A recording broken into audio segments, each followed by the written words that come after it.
Raid Shadow Legends free-to-play account. Here I am. And what we're going to be doing today, ladies and gentlemen, is I want to show you something. I want to talk about this. Look at this. Big shard pack. It's 11 ancient shards for 900 gems. Now, it's a free-to-play account. I have saved 1,000 gems. Typically, people ask me, is this a good thing to purchase as free-to-play when you save gems? The answer typically is no. However, what we're going to be doing is there is a 2x starting tomorrow. And if you watch this series, you know it's one time, no whammies, always.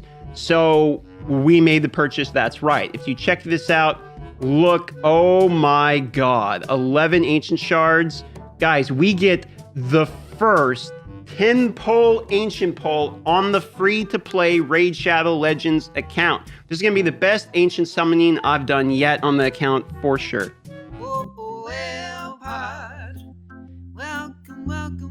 Welcome, pod. Don't forget to subscribe. This is Darth Microtransactions channel, and we're gonna have some fun tonight. Well, pod, welcome back. Oh man, we got really lucky. You didn't see it on screen here, but I got a book from the clan boss, from the hard clan boss. So please, please, please, please, it needs to go right there. Come on. Cool down. No, it went to, that's the basic, right? It went to the basic. Oh, well, plus 5% chance, I guess. Currently, there's actually a spider tournament going on. The fastest I've been able to do, or not the fastest, but the farthest I've been able to do is stage 10. Normally, I use Armiger, but I'm actually not going to use Armiger in this run. You can see I have Vergus. That was the most recent poll. Unfortunately, Vergus is not ready, so we can't use him quite yet. I'm thinking about putting in Mausoleum Mage to kind of help us just be a little bit more survivable, kind of remove some of the poisons. Miscreated Monster is there for survivability as well. And then the damage really comes from Frozen Banshee and Zargala. I'm not a huge fan of this team. We don't have some kind of like Cold Heart or Royal Guard or anything really to do large percentage HP damage. And I kind of want to see if this team will work. I've never actually tried this version of the team on stage 10, so we're going to see what happens. All right, well, unfortunately, Frozen Banshee died to the poisons, basically. She got a whole ton of poisons and just instantly died, so she wasn't tanky. Now, I know there's a way you can do this with Paragon as well. So what I might end up doing is talking to Cobrew, because I was talking to him the other day, and he told me that there's certain speeds. If you put Paragon and Armiger together at certain speeds, then you're like guaranteed to be able to beat it on auto, basically. You can just cheese your way through it. So we might end up abusing that. But this team looks like it works, even with Frozen Banshee dying. The thing with Frozen Banshee is I have her in mostly defense percentage gear instead of like HP percentage or anything. So she is a little squishy just to the standard little spiders punching her. That being said, if we can actually auto stage 10 of Spider, this is a really big deal for the account. Now we do have the 2x Ancients coming out in like 12 hours or something very soon. When that happens, I'm going to pull all 13 of my Ancient Shards, and you're going to want to watch that live because I guarantee you it's going to be a hoot to watch. That's right, I said a hoot like a boomer. And you can catch that at twitch.tv/Darth Microtransaction. I'll leave a pinned comment or something where you can find it there too. But I really, really, really hope we get a legendary. Look at that, 223, that's a new best time, and we got a 5-star, ring. I mean, if you look at the rings, worth 35,000, 16 tournament points. That's pretty good. If we look at the tournament and see if there's actually anything kind of worth looking at in this tournament, let's go to the Spider tournament here. Let's see, 16 points would be one. It didn't update yet, but so we would have to do it. I'm trying to think if I wanted to get an Ancient Shard, we'd have to do it like 50 times or something. I think that might actually be doable to compete with this guy. To be honest, we could use the silver too. However, I am saving my silver. Look, we have 4 points, almost 7 million silver at this point. The reason is I'm going to be 6-starring Miscreated Monster very soon, and I'm going to be 6-starring a whole bunch of people. If you look at the champions here, check out my food. Look at how many 40s I have. 40, 40, 40, 40, 40, 40, 40, 40, 40. A lot of these are food, and I'm even debating some of these 5-stars and using them food too, once they're not as useful anymore. But you will see we got a lot of work left to do, but we have a lot of fodder already because I have 100 champions, most of them rare. I got 20 more in the vault rare too. Lots of these are duplicates, so we do actually have some fodder to work with. A lot of progress is going to be happening on this live stream. All right, well, my team is not holding at all on arena defense, which is kind of a bummer. If you look here, there's a couple victories, right? But then look at all these defeats, and we dropped all the way down to bronze. So we are bronze 4, we're no longer silver. And now look at all these teams, man. There's no way I'm gonna be able to beat these teams. Man, it almost seems like bronze 4, the silver one, is the hardest. I don't know what it is. I mean, look, 360s. Meanwhile, I got 1. I don't know, man. Also, you guys might not have seen this yet, but I actually got a bunch of new gear recently. I have been farming gear. I've been farming Dragon and a few things. So you can see this is all the new gear we've got. Now, I'm not going to go through all of it, but I'm just going to kind of quickly scroll through it here. Defense percentage usable. Some of these seem usable. HP percentage. Oh, legendary Immortal helmets are always great. Okay, those might be usable. These are all trash. We'll sell later. That's a good helmet. I'll keep that one too. Speed boots. Nice. HP and HP. I like that.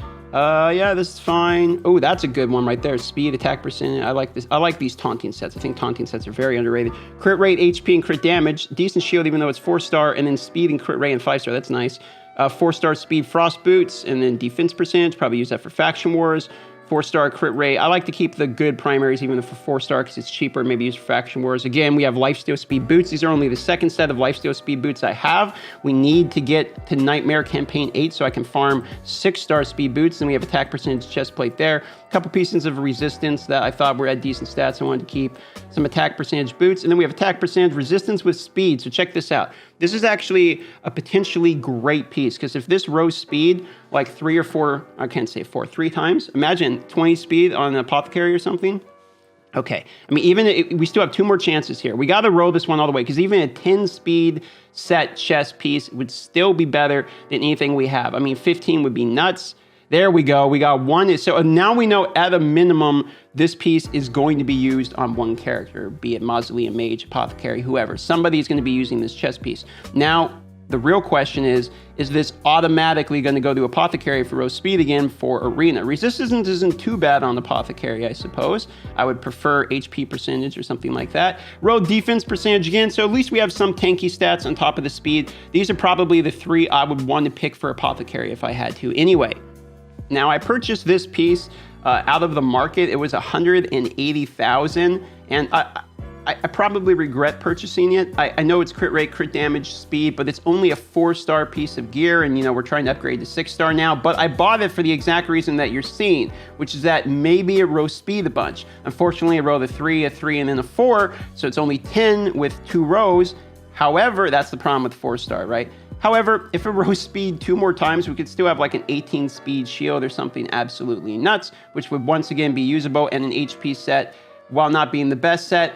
I do believe that secondary stats or substats are as important as basically your primary main set. I mean, look at that. We got crit rate, speed. This is going to be a good piece. I don't know if I want to 16 it right now. I might save that 16 for something else. Look at this piece too. 6% crit rate. Right off the bat. Could you imagine if we get like 18% or crit rate or something? Because here's the thing, you can struggle with your sets, and sets are fine. I use sets, everyone uses sets. But you can also use off pieces to potentially get better stats than even the main set bonuses. And the reason I say that is because while main set bonuses are great and very effective, and when you are min-maxing, meaning you have so much gear that you can both get a set bonus and the correct secondary stats, those are great. In the beginning and mid-game, you don't really have, you don't have the privilege of being able to just throw away good secondary stats because they don't have the set bonus you want as well. That's why I try rolling sets with speed on them, even if it's not a speed set. For instance, my fastest shield is 22 speed on this account already for a shield, but it's a day set. But yet it's still way faster than any of my other speed sets with a speed secondary. The speed secondary would have to be over 12 speed on a speed secondary in order for the speed set to be as good. Now, unless you include masteries and all that, and I think the math's actually off by a couple of speed. But you get my point, okay? That's where I'm coming from. Which, while even, and the other point is something like this too.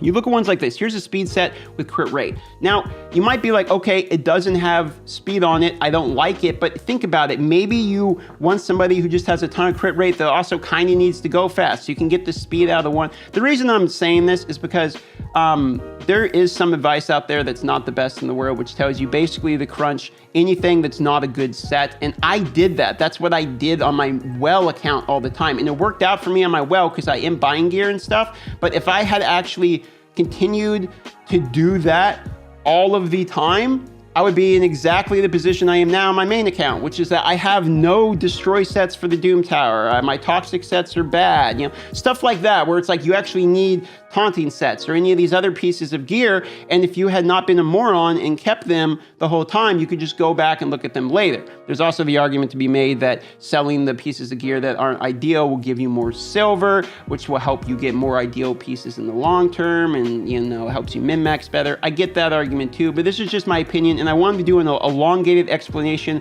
of the gear and what I'm leveling, because it's been a common question recently. This one ended up being a pretty decent set. By the way, one way you can do this training or artifact training, whatever, enhancement, whatever they call it, is you can just basically level everything to level 4. It's a 100% chance to hit to level 4. You get points for when something hits level 4. That's why a lot of people, what they do is when they're farming, for instance, like if you saw my boots, I farm boots, right? When they're farming, they actually keep their farming items and don't have them auto sell from the multi-battle. That way they can go and level each one of these. I don't have to do this. I have them here just in case, but I've been hoarding a good amount of gear. So that's another reason it's kind of cool to save gear, is now I can go back in here and just level all these pieces for the artifact enhancement event too. You know, it keeps your options open, and it's not like you can't sell them later. And if you're starting out in the beginning of the game, I guarantee you don't have 1,000 artifact pieces already anyway. So that's just how I see it. Another good piece of gear right here. This is why I like to keep almost everything. 15 speed there on that. That's going to end up being nice. This one is actually kind of trash, to be honest. I thought it was going to be decent. I'll keep it as a 5-star taunting helmet, throw it on a tank or something, just because I don't have too many of those options right now, but it's not near as good as I thought it was going to be. And now this is the part where I start to run out of options of stuff I really want to level. And what I'm going to start doing is looking at my characters here, who I've got gear on them already, who their gear's not finished. So let's just go start finishing gear, like speed boots, for instance. I actually realized we can get another rare book out of the bazaar here. I'm actually gonna buy the rare book over the ancient shard right now, just because if you look back here, you know, once again, Frozen Banshee is getting finished with the books. These books are a pretty big deal for her. Every time she gets one, man, it's really, really gonna make us wait all the way to the end for the cooldown ones that actually matter. And I really don't want to get rid of this other Frozen Banshee yet. I'm still kind of hanging around about it, so we'll have to see. Now, the other thing is we also need to level, accessories too, because we basically have none. If you look here, these are the accessories we own. I mean, it's pretty pathetic if we're going to be honest. I mean, look at this thing. It's a 3-star banner, okay? Now, some of these I think aren't too bad, like this ring's actually not too bad. You know, it could go on a Lizardman or something, but for the people that we actually need it, it's just not there yet. So there is a spider tournament going on. With that being said, I think I'm gonna go farm some spider, all right? So if you guys want, I wanna let you know